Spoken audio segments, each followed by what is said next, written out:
नमो हरिहंताणं नमो सिद्धाणं नमो आयरियाणं नमो वज्रायाणं नमो लोहे सौवसावुरम् मोक्षमार्गस्य नेतारं वेतारं कर्मभूभृतां ज्ञातारं विश्वतत्त्वानां वन्दे तद्गुरुनाथं। कल हमने ये बात समझने की कोशिश की थी कि हमारे ज्ञान यानी मतिश्रुत ज्ञान और केवल ज्ञान, इन दोनों के बीच में अंतर क्या है। देखिए, बहुत सारी बातें आपको कल स्पष्ट हो गई होंगी, फिर से भी इसको एक बार थोड़ा बस समझें कि हमारा ज्ञान जो वर्तमान में मतिश्रुत ज्ञान के रूप में व्यक्त हो रहा है, बराबर, और जो ज्ञान भविष्य में केवल ज्ञान के रूप में व्यक्त होगा, ये दोनों ही ज्ञान की अवस्थाएं हैं। तो अंतर कैसा आ रहा है? बोले अंतर इतना है कि एक ज्ञान की शुद्ध रूप दशा होगी और दूसरी ज्ञान की कर्म बंधन सहित अवस्था है, बराबर। तो जैसे कोई, आप लोगों को जैसे पता होगा ना कि भाई 2 सीढ़ी 4 सीढ़ी चढ़ने में दिक्कत नहीं होती, लेकिन दिक्कत किसकी आती है कि वही सीढ़ी को, अगर एक सिंपल सा एग्जाम आपको बता दूं कि आपने एयर बलून देखा होगा ना, एयर बलून, वो एयर बलून अगर आपके हाथ से बंधा हुआ है अथवा उसके नीचे हमने वजन डाल दिया, तो वजन जैसे उसके धागे में पेंसिल वाले बांध दी, तो ऐसे तो उसका स्वभाव ऊपर जाने का है। चूंकि वो बंधा हुआ है, इसके कारण वो अपनी की अपनी जगह पर खड़ा हुआ रहता है। यही हालत जीव के साथ। स्वभाव तो इसका लोकालोक को जानने का है, और इसी को हमने सर्वज्ञता और आत्मज्ञता के आधार पर समझा था कि सर्वज्ञता कहो चाहे आत्मज्ञता कहो, दोनों अलग अलग नहीं। एक में सर्व पदार्थों को जानने की बात बोली है और दूसरों में आत्मा ही सर्व पदार्थों का ज्ञाता है, यह बात कही है। दोनों में अंतर नहीं है। तो इस हिसाब से इसका स्वरूप तो सर्वज्ञ ही स्वभावी ही है, लेकिन कर्म बंधन सहित होने के कारण, जैसे वो बलून था, वो बलून पेंसिल से बंधा होने के कारण उड़ नहीं पा रहा था, ऐसे ही ये आत्मा का ज्ञान कर्म बंधन से सहित होने के कारण मतिश्रुत के रूप में व्यक्त हो रहा है। अब दिक्कत ये है कि ये जीव उस मतिश्रुत ज्ञान को ही अपना स्वभाव मान लेता है और मैं केवल ज्ञान स्वभावी हूं ये भूल जाता है।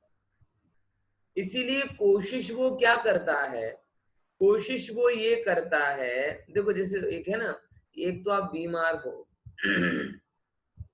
और बीमार होने पर आप अपने आप को बीमार मान लो और लगातार ये कोशिश करो कि कौन सी दवा से ठीक होऊंगा, कौन सी दवा से ठीक होऊंगा, कौन सी दवा से ठीक होऊंगा, ऐसे करके आपका इलाज दवाओं में चल रहा है, जबकि आप बीमार हो नहीं, आप मान रहे हो।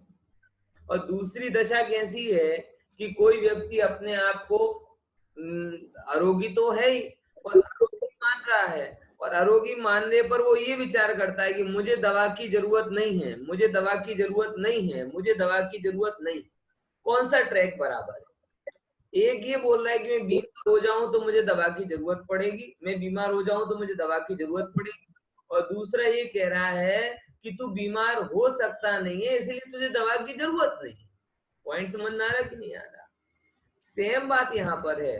सर्वज्ञ स्वभाव को जानने वाला ये कहता है कि ना मुझे इंद्रियों की जरूरत है, ना मुझे पदार्थ की जरूरत है, ना मुझे साधनों की जरूरत है, मैं तो अपने आत्मा के बल से लोकालोक को जान लूंगा। इसलिए उसका ट्रैक कहाँ पर आया?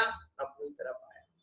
और मति शुद्ध ज्ञान को अपना स्वरूप मानने वाला जीव बार बार ये सोच रहा है कि आंख में कोई दिक्कत ना हो जाए, कान में कोई दिक्कत ना हो जाए, बराबर, आंख के चश्मे बनवा लूं, कान की मशीन लगवा लूं, घर की सुख सुविधा के साधन करवा लूं। उसका ट्रैक कौन सा हो रहा है कि ये दवा ले लूं, वो दवा ले लूं, तीसरी दवा ले लूं, और दवा दवा के चक्कर में मुझे दवा की जरूरत नहीं है, ये बात भूल गया। बात समझ में आ रही कि नहीं आ रही? ये चीज थोड़ा यहाँ पर विचार लेने जैसी है कि इस जीव को मुख्य रूप से अपने केवल ज्ञान स्वभाव में अहम करने की जरूरत है, क्षणिक ज्ञान की पर्यायों में नहीं। आप देखो तो आप कैसी कैसी ज्ञान की पर्यायों पे रीत जाते हो। कोई आपके सामने, बराबर, देखो बहुत छोटी सी बात आपको कहूं, एक बार मेरे एक फ्रेंड का फोन आया, उस दिन वैदेही को इंग्लिश बोलने का चस्का हुआ, और वो उसने फोन लिया और बोला डैडी समवन इज कॉलिंग, और सामने वाला जो तारीख छोकरी तो वो होशियार થઈ ગઈ, इंग्लिशમાં જ વાતો કરે, એટલે આ જો કે એ समवन इज कॉलिंग ये है क्या?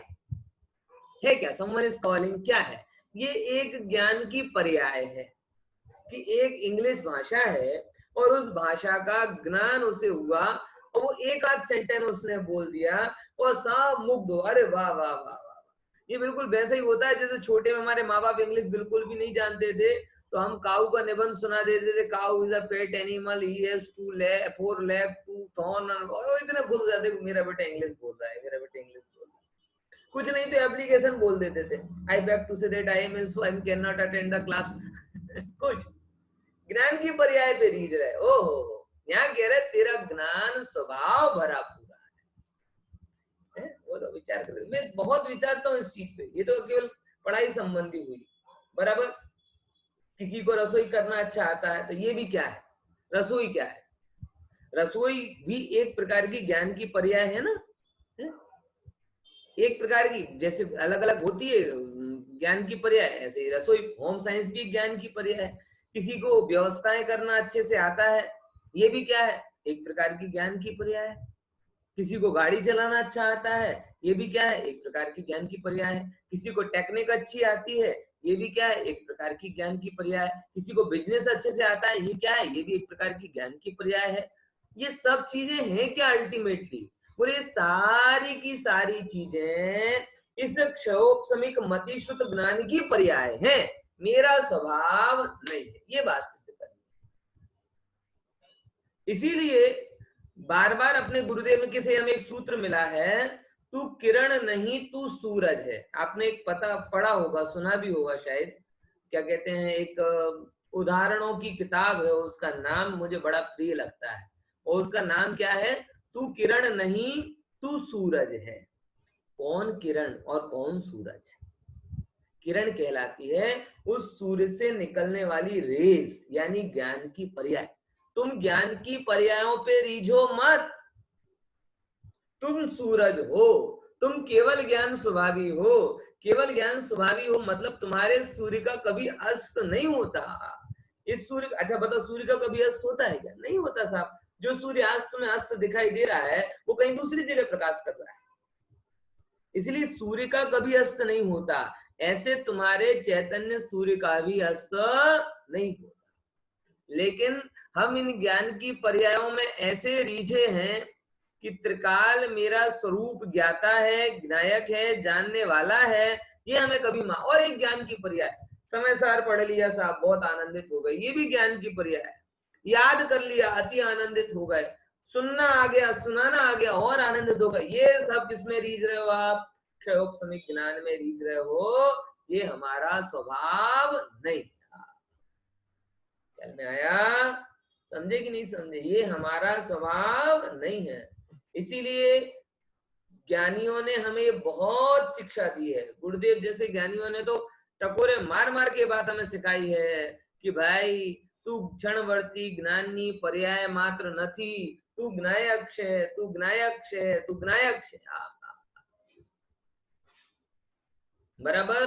तो मैं क्या कह रहा हूं आपसे, ये जो क्षयोपशमिक ज्ञान का और केवल ज्ञान का अंतर कभी आप पढ़ो तो एक काम आपको करना है, कौन सा, कि क्षयोपशमिक ज्ञान की अवस्था में आप अभी हो, लेकिन वो आपका स्वरूप नहीं है। अपनी इस अवस्था में होते हुए भी आपको अहम पना तो अपने त्रिकाल स्वभाव में ही करना है, ये काम आपको करना है। क्या बोला कि अपनी मैं कई बार राणा प्रताप का एग्जाम्पल देता हूं कि राणा प्रताप जब घास की रोटियां खा रहे थे, इतने ज्यादा दरिद्र थे, तो भी वो अपने आप को वनवासी नहीं मानते थे।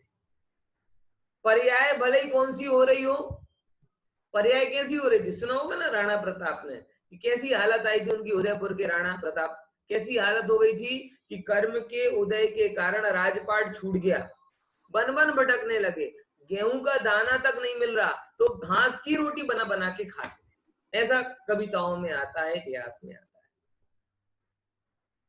है। लेकिन भले ही एट प्रेजेंट घास की रोटी बना बना के खा रहा हूं, लेकिन अंदर में क्या अहम था, ये अंदर में ये अहम था कि मैं तो उदयपुर का राणा हूं। भले ही आज अकबर ने बल से मुझे हरा के जंगल जंगल वन वन भटकने के लिए मजबूर कर दिया है, लेकिन राणा होना मेरा स्वभाव है, मैं इसे छोड़ूंगा नहीं। और आपको शायद अगर इतिहास का थोड़ा बहुत ज्ञान हो तो आपको पता चलेगा कि मरने के पहले उन्होंने लगभग लगभग जितना राजपाट खोया था वो पुनः पा लिया। क्यों? राणा ने अपने आप को वनवासी नहीं माना, राणा ने अपने आप को राणा ही माना। ऐसे ही मैं आपको बोलता हूं, क्षयोपशमिक ज्ञान में होते हुए भी आप अपने आप को क्षयोपशमिक ज्ञान वाला मत मानो, मति शुद्ध ज्ञान की अवस्था में होते हुए भी आप अपने को वो रूप मत मानो। आप तो ये मानो कि केवल ज्ञान स्वभाव मेरा है, और वो केवल ज्ञान की पर्याय बात नहीं कह रहा, मैं उस स्वभाव की बात कर रहा हूं कि जो शुद्ध रूप में जब व्यक्त होता है तो पूरे लोकालोक उसके जानने में आ जाते। मैं उस स्वभाव की बात कर रहा हूं। बात समझ में आ रही कि नहीं आ रही? इसीलिए इस बात को थोड़ा गंभीरता समझिए। अंतर है, हम अभी हैं कौन सी, 5 इंद्रियों, ये विचारना, हम कौन सी दशा में है अभी, वनवासी राणा के जैसे, कि भाई गेहूं का दाना नहीं मिल रहा, मतलब आत्मा का आनंद तो आ नहीं रहा, तो 5 इंद्रियों से जान रहे, मन से जान रहे, श्रुति ज्ञान से जान रहे, आंख से, नाक से, कान से, इनके निमित्त से जान रहे। ये हालत वनवासी जैसी हो रही है, लेकिन हमें राणा बनना है। अंदर में प्रतीति करना है कि मैं वनवासी नहीं हूं, मैं क्षयोपशमिक ज्ञान वाला नहीं हूं, मैं इंद्रिय ज्ञान वाला नहीं हूं, मैं तो अतीन्द्रिय ज्ञान, केवल ज्ञान, छाय ज्ञान स्वभावी हूं। वर्तमान में होते हुए भी उसमें अहम जो नहीं करता है, त्रिकाल स्वरूप में अहम करता है, वो अपनी प्रभुता को पाता है और जरूर पाता है। और वर्तमान में जो है उसको ही वो मान के बैठ जाता है, वो वर्तमान में भी दीनता का जीवन व्यतीत करता है। और दुष्परिणाम क्या होता है, अभी आपने इंद्रिय ज्ञान को अपना माना, धीमे धीमे और पुण्य क्षीण होगा और इंद्रियां क्षीण होती जाएंगी। आज 5 इंद्रिय संगनी हो, कल असंगनी पंचेंद्रिय बचोगे, फिर 4 इंद्रिय बचोगे, फिर 3 इंद्रिय, फिर 2 इंद्रिय, फिर 1 इंद्रिय, और फिर अनंत काल तक निगोद में। क्षयोपशमिक ज्ञान में जो अहम करता है उसका क्षयोपशम भी क्षीण क्षीण क्षीण क्षीण क्षीण होता जाता है। और त्रिकालीय ज्ञान स्वभाव में जो अहम करता है उसका क्षयोपशम तो बढ़ता ही जाता है। स्वभाव की निर्मलता ऐसी बढ़ती है कि वह स्वभाव पूर्ण रूपेण उसके अंदर में प्रकट हो जाता है। इसलिए इस तथ्य को आप गंभीरता से मान लीजिए, जो वर्तमान का सत्य है, जो वर्तमान में दिखाई दे रहा है, वो मेरा स्वभाव नहीं। आप देखो, आज भले आप समझो, मैं हर लोग इस बात को जान रहे हैं। आज लॉकडाउन है ना, लॉकडाउन, बहुत सारे दुकानें ऐसी हैं जो बिल्कुल भी नहीं चल रही, नहीं चल रही ना। बहुत सारी दुकानें हैं, टूर ट्रेवल्स वाले बंद हो गए, क्या कहते हैं, अब बहुत सारे, आपको तो ज्यादा पता होगा मार्केट में जो लोग रहते हैं, खाने पीने रेस्टोरेंट बंद हो गए, जिम बंद हो गए, सिनेमा हॉल बंद हो गए, सब बंद हो गए ना, तो सबने ताला लगा दिया होगा ना। वर्तमान में तो नहीं चालू, लेकिन सबको इस बात का भरोसा है, कौन सा, कि वर्तमान है, स्वभाव नहीं है। एक इंद्रिय जीव कब तक टिकेगा? फिर से परिस्थिति नॉर्मल हो जाएगी, फिर से लोग मॉलों में जाएंगे, फिर से वो जिम चालू होंगे, फिर से होटल में खाएंगे। ऐसा मैं कहना तो नहीं चाह रहा, लेकिन आप कहाँ मानोगे। समझ में आया कि नहीं आया। तो ये भरोसा आज आज वर्तमान में होते हुए भी वो अंदर में भरोसा करके बैठे हैं कि आज भले ही ये ऐसा हो लेकिन कल ऐसा नहीं रहेगा। ऐसे ही अपने को करना है कि मति शुद्ध ज्ञान की दशा में रहते हुए भी हमें ये भरोसा रखना कि आज भले ही मति शुद्ध ज्ञान की दशा में हम लीन हैं, उसके अलावा हमारा ज्ञान कोई अलग रूप से व्यक्त नहीं हो रहा, लेकिन कल ऐसी दशा होगी जब ना शरीर होगा, ना इंद्रिय होंगी, ना इंद्रिय ज्ञान होगा, ना अशुद्धता होगी, ना संसार होगा, ना दुख होगा, और अतीन्द्रिय अद्भुत आनंद का धोध होगा और उसके अंदर लोकालोक अपने आप जल जाएगा। ये विश्वास एक मुमुक्षु के अंदर होता है और होना चाहिए। और मैं तो ये कहता हूं कि ये विश्वास नहीं है तो आप मुमुक्षु भी नहीं। पॉइंट समझ में आया? क्या बोला? मेरी बात को बड़ी गंभीरता से सोचिएगा। क्या कह रहा हूं मैं आपको? अगर आपको अपनी प्रभुता का भरोसा नहीं है तो आप मुमुक्षु कैसे हो? जिसे अंदर में भरोसा है ये दुख की बदरी है, संयोगों के का स्वरूप है, स्वभाव नहीं है, कल के दिन बदल जाएगा, वो ही मुमुक्षु है। जिसने अपनी प्रभुता को देखा हो वो ही मुमुक्षु है। जिसने मात्र पर्याय को देखा हो काहे का मुमुक्षु है। गुरुदेव तो हमें खींच खींच कर कह के गए कि भाई तू तो ऐसा है, तू तो सब बातें पूरा, तू तो सब बातें पूरा है। लेकिन हम पूरे की बात पर जोर नहीं देते। देखो ना कल का पड़ा हुआ याद नहीं रहता, देखो ना फोन नंबर भूल जाते हैं, देखो ना क्षणिक पर्यायों को अपना मान लेते हैं, देखो ना गुस्सा आ जाता है, देखो ना ऐसा हो जाता है, देखो ना वैसा हो जाता है। भूल जा भाई, ओ तू सब बातें पूरा। समझ में आया? तो तुलना ख्याल में आ रही ना कि केवल ज्ञान और स्वभाव, जैसे कि स्वाभाविक ज्ञान और मति शुद्ध ज्ञान। मति शुद्ध ज्ञान की अवस्था ये इस पर्याय का सत्य है, सनातन सत्य नहीं है। सनातन सत्य तो त्रिकाल रूप में रहना है। और देखो एक बात बताऊं, आज भले ही आप कुछ भी अपने आप को मान रहे हो, लेकिन आप सबको ये तो भरोसा है ना कि हम सिद्ध बनेंगे, हैं? इतना तो होना ही चाहिए ना। और भरोसा मतलब मुंह रखने के लिए थोड़ी कह रहा हूं, हम जैसे नहीं बनेंगे तो कौन बनेगा। अब देखना, जब भी हम सिद्ध बनेंगे तो अल्प ज्ञान की दशा से पूर्ण ज्ञान की दशा अनंत गुनी होती।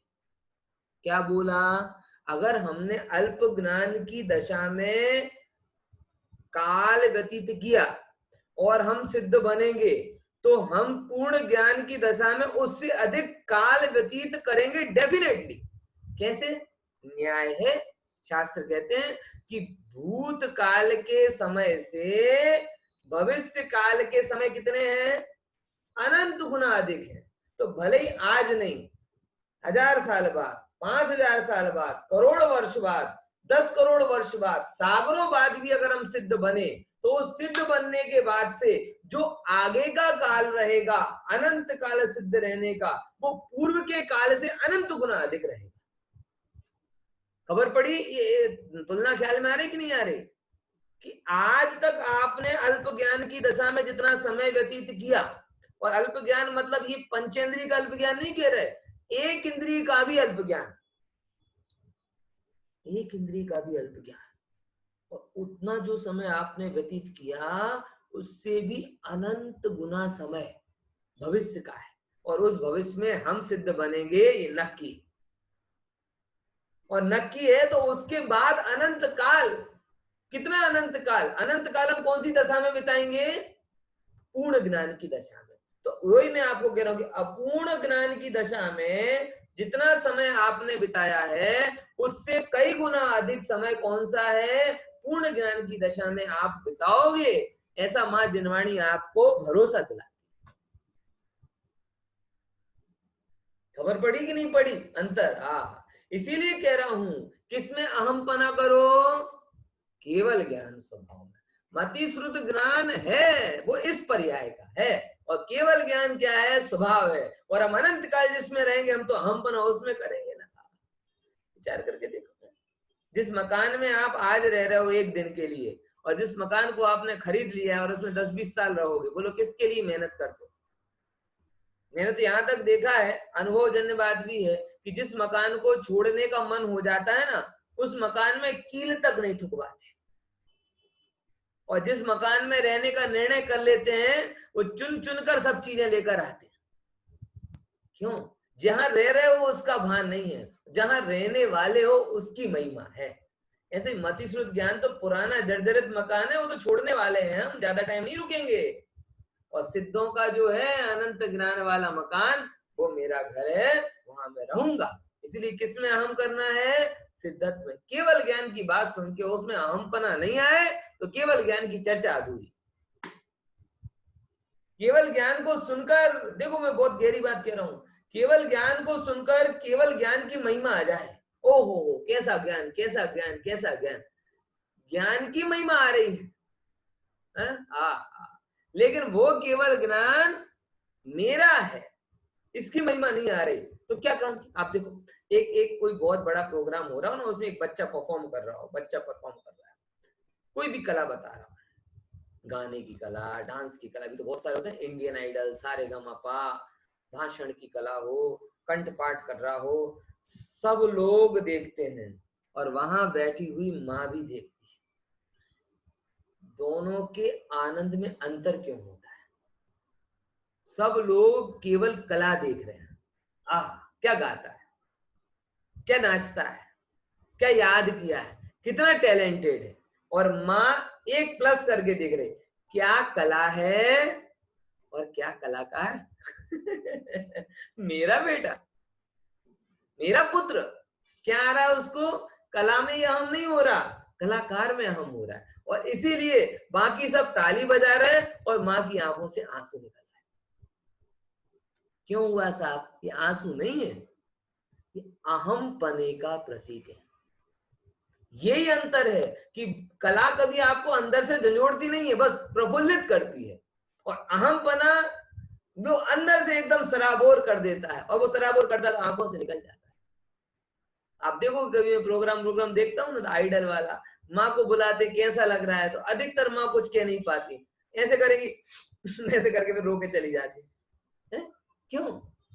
क्योंकि कला वो ज्ञान का विषय हुआ, और कलाकार में अहम करना वो श्रद्धान का विषय होगा। सेम है, अगर हम केवल ज्ञान की कला को देखकर आश्चर्यचकित हो गए, मतलब हम क्या हो रहे हैं? व्यूअर मात्र हैं, दर्शक मात्र हैं, तालियां बजाएंगे, लेना एक ना देना दो, वापस चले जाएंगे, कुछ हाथ में नहीं आएगा, ना कला हाथ में आएगी ना कलाकार हाथ में आएगा। लेकिन कला को देखकर उस माँ की भांति जो ये मान लेता है कि ये कला दिखाने वाला कौन, ये गाने वाला कौन, बोले मेरा बेटा, ये नाचने वाला कौन, बोले मेरा बेटा, ये बढ़िया बढ़िया भाषण दे रहा है कौन, बोले मेरा बेटा, वो मेरा पना आता आएगा तो अपने आप उसमें अहम पना बढ़ जाएगा। तो बस जिसने केवल ज्ञान की महिमा देखी वो हुआ दर्शक, और जिसने केवल ज्ञान वाला आत्मा मैं हूं ऐसा अहम पना कर लिया वो हुआ ज्ञायक। तो बोलो मुक्ति का अधिकारी कौन है? बेटा किसके पास जाएगा? बोलो, इतने हजार दर्शक बैठे हो और 5 साल का बेटा हो, कला दिखाई, हजार के हजार दर्शकों ने ताली बजाई, बेटा किसी के साथ में नहीं जाएगा। और जो माँ जिसने एक शब्द नहीं बोला, आंखों से आंसू झर रहे हैं, उसका पल्लू पकड़ पकड़ कर उसके साथ चला जाएगा। केवल ज्ञान उस ज्ञायक माँ के साथ चला जाएगा कि जो माँ ने ज्ञायक स्वभाव में अहम पना किया। और देखो तमाशा देखने के लिए लोगों को तो टिकट देना पड़ता है, तो भी लास्ट रो में मिलती है, और कलाकार की माँ को बिना पैसे के सबसे आगे बिठाते हैं। ये है अहम पना करने का भंग। बराबर समझ में आया? बहुत सारी तुलना मैंने आपको की है, थोड़ा विचारिएगा। मेरी बहुत भाव, क्योंकि ज्ञान की चर्चा करते तो मुझे बहुत भाव होता है। भाव इसीलिए होता है क्योंकि सारा जगत ज्ञान में आकर्षित तो हो रहा है ज्ञान से, लेकिन ज्ञायक में अहम नहीं कर रहा।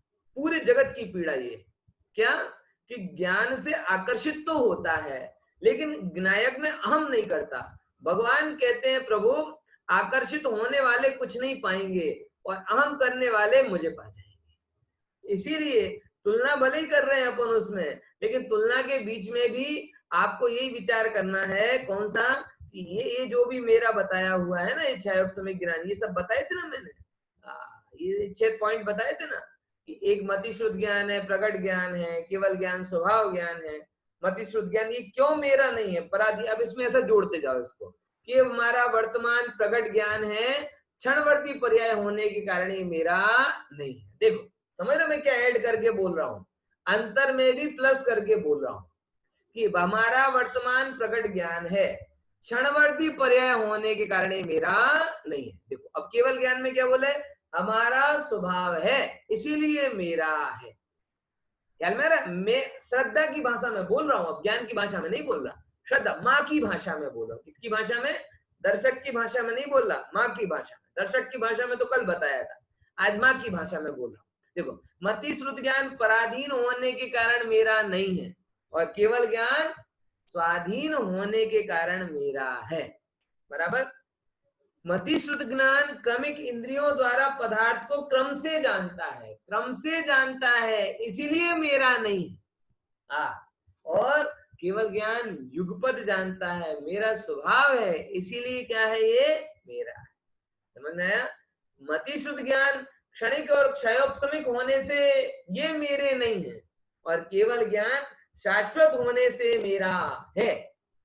मति शुद्ध ज्ञान बढ़ता और घटता है, सो जो बढ़े और घटे वो मेरा नहीं, और जो एक जैसा रहता है वो मेरा है।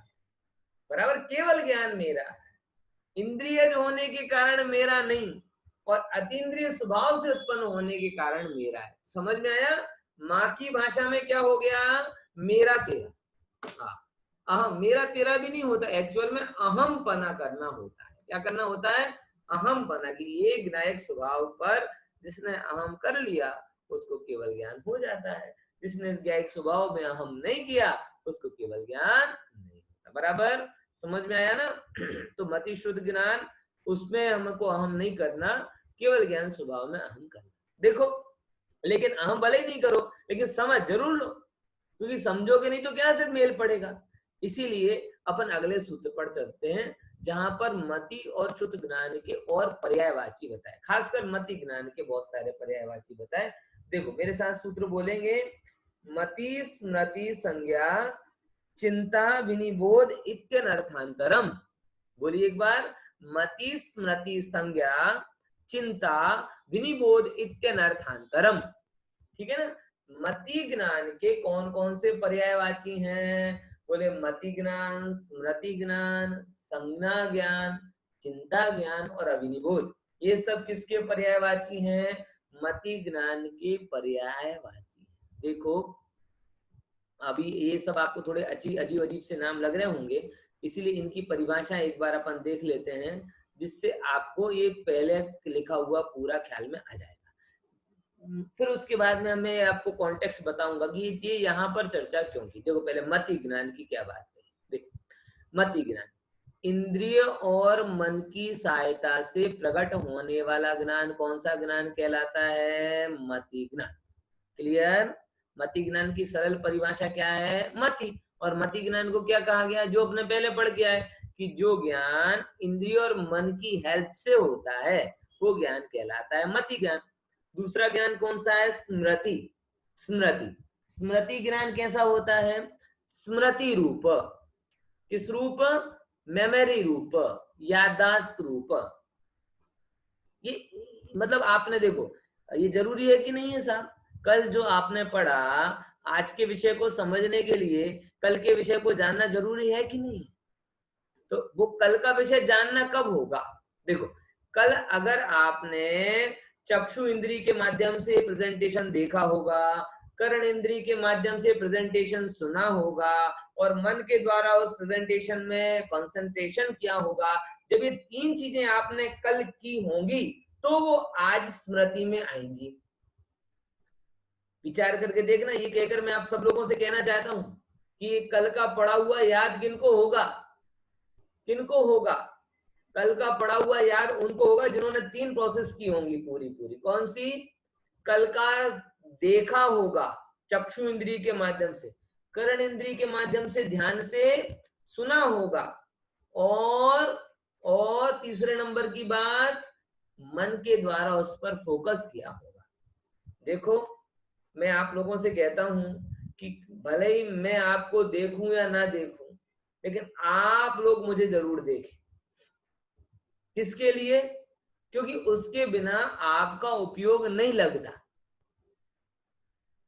इसीलिए जो बहुत सारे लोग हैं जो अभी भी अपना वीडियो ऑन नहीं करते हैं, मैं सबसे कहता हूं कि थोड़ा आप करो। अगर कोई ऐसी अपरिहार्य आपत्तिजनक स्थिति में नहीं हो, सामान्यतः बैठकर सुन रहे हो, तो आपको देखना चाहिए। क्योंकि देखोगे तो मन लगता है, पता चलता है, आपको एक भय भी रहता है, और तब जाके वो आपका ज्ञान वो प्रॉपरली प्रोसेस करता है, तब वो स्मृति में रहता है। और अगर ये आप नहीं करते हो तो, क्योंकि देखो ये जो आगे आप 5 भेद देखेंगे ना, ये 5 भेद, ये 5 भेदों में ऑर्डर है कि मति पूर्वक स्मृति होती है, स्मृति पूर्वक मति स्मृति, फिर संज्ञा होती है, संज्ञा पूर्वक चिंता होती है, फिर अभिनिबोध होता है। ये एक ऑर्डर से होते हैं कि पहले आपका इंद्रिय और उसका पदार्थ का कांटेक्ट बराबर है, बोले हाँ बराबर है, तब जाके वो आपकी स्मृति होगी। अगर आपका बराबर नहीं है, आप अपने उपयोग को ऑलरेडी दो जगह डाइवर्ट कर रहे हैं, कभी कोई दूसरे काम में, कभी किसी काम में, कभी तीसरे काम में, बराबर, तो आपकी वो फोकस नहीं रहेगा। इसीलिए मैं कहना चाह रहा हूं कि आप सब लोग इस चीज को थोड़ा गंभीरता से समझें। भले ही हम इस विपद काल में मंदिर जी के जैसा वातावरण नहीं बना सकते, स्वाभाविक है, ये सब पॉसिबल भी नहीं है, लेकिन हम ये मानने में हमें कौन रोकता है कि हम मंदिर में ही बैठे। मुझे तो जब कभी भी विचार होता है, शुरू में 2-5 मिनट जरूर थोड़ा सेट होने में टाइम लगता है, बाद में तो जहां एक बार आंखें बंद की तो मुझे तो ऐसे ही लगता है कि मंदिर में ही बैठा हूँ, सब बैठे हैं सामने, आराम चालू हो जाता है। समझना है कि नहीं है? तो ये सोचने में कौन रोकता है, बराबर। लेकिन ज्ञान की प्रोसेस आप समझो कि इंद्रिय और मन का कांटेक्ट बराबर होगा तो मति होगा, और उस मति पूर्वक क्या होगी, नेक्स्ट लेवल का पॉइंट जिसे बोलते हैं स्मृति। तो स्मृति होनी चाहिए कि नहीं होनी चाहिए? बोले स्मृति तब होगी जब मति बराबर होगी। मति कहीं पर हो, स्मृति हो जाए, कैसे होगा सत्य? समझ में आया कि नहीं आया? तो स्मृति क्या हुई, स्मरण, बराबर। चलो, मेरी इस प्रेरणा से बहुत सारे लोगों की बत्तियां जल गई, बहुत सारे सीधे बैठ गए, अच्छी बात है। और लोग सीधे बैठ जाए इसलिए मैंने स्क्रीन शेयर बंद कर दिया, नहीं तो लोग कहने लगेंगे कि साहब देखो अभी तक तो सो रहे थे, अभी अभी उठ गए। समझ में आया? ख्याल में आया ना? तो मति के बाद में क्या होती है, स्मृति। इसीलिए दूसरे नंबर पे स्मृति रखा। अब देखो तीसरे नंबर की बात, संज्ञा। अब कल भी, अब देखो संज्ञा ज्ञान क्या होता है कि आज भी मैंने केवल ज्ञान और मति ज्ञान का अंतर बताया, और कल भी मैंने मति ज्ञान और केवल ज्ञान का अंतर बताया था, बराबर। दोनों में क्या बात हो रही है कि कल भी बताया था और आज भी बताया है। अब कल का कल बताया हो और आज का आज बताया हो, बहुत सारे लोग होते हैं ना, अंतर ही नहीं कर पाते कि क्या अंतर है, और उनको ये मन में लगता है कि कल भी यही पढ़ाया था, आज भी यही पढ़ा रहे। अरे भाई, दोनों में बहुत अंतर है। कल ज्ञान में ज्ञान के एंगल से अंतर किया था, और आज ज्ञान में श्रद्धा के एंगल से अंतर किया। समझ में आया? ज्ञान में ज्ञान के एंगल से अंतर करना मतलब उसके पैटर्न को समझना, और ज्ञान में श्रद्धा के एंगल से अंतर करना मतलब उसके पर्पस को समझना। तो हमें पैटर्न भी समझना है और पर्पस भी समझना है। व्यापार में भी करते ना हम, तो मार्केट का ट्रेंड ये जा रहा है, ट्रेंड ये जा रहा है, तो काहे के लिए जा रहा है? हमें शेयर मार्केट की दुकान थोड़ी खोलनी, हमें तो उस ट्रेंड को समझकर प्रॉफिट लेना है। तो ट्रेंड समझकर पर्पस पर पहुंचते हैं। तो ज्ञान को ज्ञान के एंगल से समझना वो हुआ ट्रेंड, और ज्ञान को पर्पस के एंगल से समझना वो कहलाता है प्रयोजन। तो कल और आज में जो अंतर किया वो आप तब न्याय कर पाओगे जब आपको दोनों पता हो, आज का भी पता हो और कल का भी पता हो। फिर दोनों को आप साथ में रखोगे तो ज्ञान हो जाएगा संज्ञा। संज्ञा में क्या हुआ कि कल की स्मृति और आज का मति दोनों प्लस हुए, तब जाकर आप कोई भली भांति पदार्थ का निर्णय कर पाते हो। तो तीसरे नंबर का ज्ञान है जो मति ज्ञान का भेद है, जिसे संज्ञा यानी जोड़ रूप ज्ञान कहते हैं। और इसी के आधार पर, इसी को हमने न्याय की भाषा में प्रत्यभिज्ञान भी कहा है। न्याय मंदिर पढ़ने वालों की बात बहुत अच्छे से समझ में आ रही है, बराबर। अब देखो, मति हो गई, स्मृति हो गई, संज्ञा हो गई।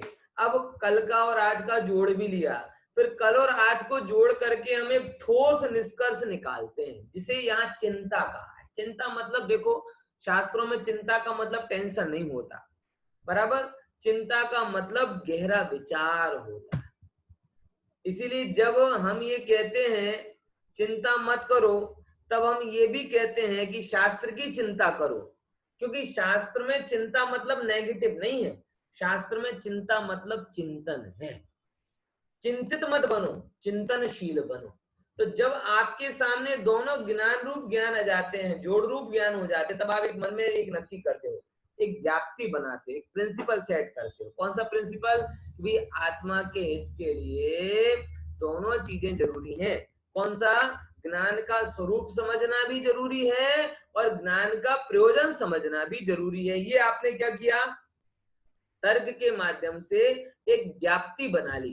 क्योंकि देखो, अगर स्वरूप नहीं समझेंगे तो क्या हो रहा है ये पता नहीं चल पाएगा, और ज्ञान का प्रयोजन नहीं समझेंगे तो क्यों हो रहा है ये पता नहीं चल पाएगा। तो क्या हो रहा है ये भी पता चलना चाहिए, और क्यों हो रहा है ये भी पता चलना चाहिए। और इसी को निर्णय को, ठोस निर्णय को चिंता ज्ञान कहा जाता है। कौन सा ज्ञान? चिंता ज्ञान, बराबर। आपको भी जीवन में दोनों चीजों का पता होना चाहिए। चलो, कोरोना में लगाओ चिंता, बोले चिंता लगाते ना साहब, कौन सी? एक ठोस निर्णय करते ना कि कल इतने मर गए ना, आज इतने मर रहे हैं, ये जानकर हम चिंता करने लगते हैं, बोले चिंता ज्ञान। बोले ना, ये गलत निर्णय बनाओगी। ओहो, ये सत्य है, ऐसे फैलता है, ऐसे नहीं फैलता, ऐसा निर्णय। और ये देखो, एक बात बताओ ना भैया, ये सारे उपाय व्यर्थ हैं। लाख उपाय कर लो, अमिताभ बच्चन ने उपाय में कौन सी कमी रखी होगी? बताओ, तुम कितने कर लो, कितनी सावधानी रख लोगे? अमिताभ बच्चन की जितनी सावधानी रख लोगे क्या है? उसको भी होना था तो हो गया। इसीलिए मैं आपको कहता हूं, चिंता मत करो, व्याप्ति लगाओ। व्याप्ति क्या है? कि जिनके पाप का उदय एक ही घर में रहने पर भी जया बच्चन को नहीं हुआ और अमिताभ बच्चन को हो गया। बोलो, अब देखो व्याप्ति। अभिषेक बच्चन और ऐश्वर्या राय दोनों पति पत्नी, और अमिताभ बच्चन और जया बच्चन दोनों पति पत्नी। एक पति पत्नी को हो गया, दूसरे पति पत्नी को क्यों नहीं हुआ? तो साथ में रहने से होता ही व्याप्ति खंडित हो गई ना। तो क्या सही व्याप्ति है? बोले जिनके पुण्य का उदय था उनको नहीं हुआ, और जिनके पाप का उदय था उनको हो गया। ये प्रॉपर व्याप्ति है। ये ज्ञान व्याप्ति आधारित है। इस ज्ञान के आधार पर अनुमान लगाना, हम जो अनुमान लगाते हैं वो तो तुक्का है, गैस है। ऐसा करेंगे, मास्क लगा लेंगे तो कोरोना नहीं होगा, सब्जी धो लेंगे तो कोरोना नहीं होगा, किसी का आना जाना रोक देंगे तो कोरोना नहीं होगा। अरे भाई साहब, ये अनुमान खोटा है, गैस है, तुक्का है। क्योंकि अमिताभ बच्चन ने भी ये सब विचार किया था, लेकिन तो भी हो गया ना। इसीलिए कहता हूं, तर्क पर आधारित ज्ञान कि पाप का उदय होगा तो हो जाएगा, और पुण्य का उदय होगा तो नहीं होगा। ऐसा गहरा श्रद्धांजलि, जिन जिनके भी पाप का उदय होने हो गया, जिनके नहीं उनको नहीं हुआ। ऐसे करके अपने चित्त को स्थिर रखना। तो मति ज्ञान के